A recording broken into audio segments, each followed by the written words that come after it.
our note stem, our note head, remember, the line has to go in between it. The note stem goes up, and the dot has to go above the line. Okay, so we don't ever put the dots for our dotted quarter notes on the line. It actually goes above the line. That way you can see it. If it's on the line, it's a little hard to see. All right. And there you have it.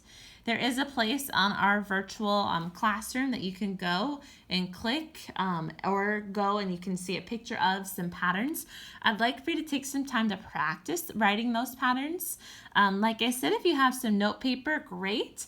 If you don't have some note paper staff paper, that's okay. You can just draw the 5 lines and practice writing them that way.